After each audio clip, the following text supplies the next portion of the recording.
ఇప్పుడు మేలు కొలిపే పరిస్థితి అది మనం చేయాలి అంటున్నారు. ఆ మేలు కొల్పాల్సినటువంటి పరిస్థితి దాపురించింది. అవునండి, మన దేశంలో దేవుణ్ణే కౌసల్య సుప్రజారామ పూర్వా సంధ్యా ప్రవర్తతే అని దేవుణ్ణే మేల్కొల్పుతున్నాం మనం. ప్రపంచంలో ఎక్కడన్నా దేవుణ్ణి మేల్కొల్పే జాతి ఉందా? మన దగ్గర దేవుణ్ణే మేల్కొల్పుతున్నప్పుడు మనం పడుకోను పెడతాము దేవుణ్ణి. జో అచ్యుతానంద జోజో ముకుంద అని పడుకోను పెడతాము. కౌసల్య పూర్వా సంధ్యా ప్రవర్తతే ఉత్తిష్టం దైవమాహ్నికం అని చెప్పి నీ పనులని మనం లేపుతున్నప్పుడు ఈ దేశ ప్రజలను కూడా లేపాల్సినటువంటి అవసరం ఉంటుంది. అది మన ఆ రకంగా పనిచేసేటటువంటి ఒక అవేర్ వర్గం ఉండాలి.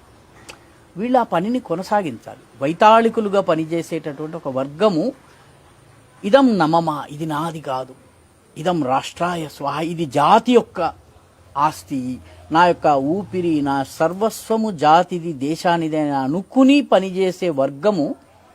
దానికి మీరు ఏ పేరన్నా పెట్టుకోండి, వాడు ఉంటే మిగతా అంతా ఉంటారు. రాముణ్ణి తయారు చేసింది విశ్వామిత్రుడండి. విశ్వామిత్రుడి పనిచేసేవాడు కావాలి.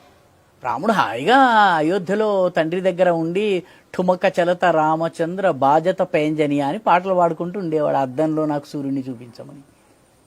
లేదు దశరథ నీ పిల్లోని నాకు ఇవ్వు అని తీసుకెళ్ళిన తర్వాత అడవిలో చూపిస్తాడు. పెద్ద పెద్ద గుట్టల్ని చూపిస్తాడు, ఎముకల గుట్టలు, పుర్రెలు ఎముకలు. గుట్ట చూపిస్తే విశ్వామిత్ర ఏమిటిది అని అడుగుతాడు. గురువుగారు ఏమిటిది అంటాడు.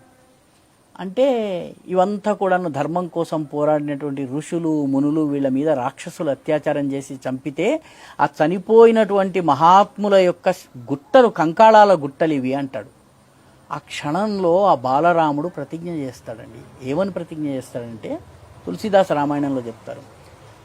నిశచర హీన కరవు మహి భుజ ఉఠాయ ప్రణకీని. భుజములు ఎత్తి రాముడు ప్రతిజ్ఞ చేస్తాడు, ఈ ప్రపంచాన్ని రాక్షస విహీనంగా చేస్తానని. సో రాముడిలో నేను ఈ ప్రపంచాన్ని రాక్షస విహీనంగా చేస్తానన్న ప్రేరణ ఇవ్వగలిగిన విశ్వామిత్రుల్ని తయారు చేయాల్సిన అవసరం ఉంది. రాముడు ఆటోమేటిక్గా తయారవుతాడు.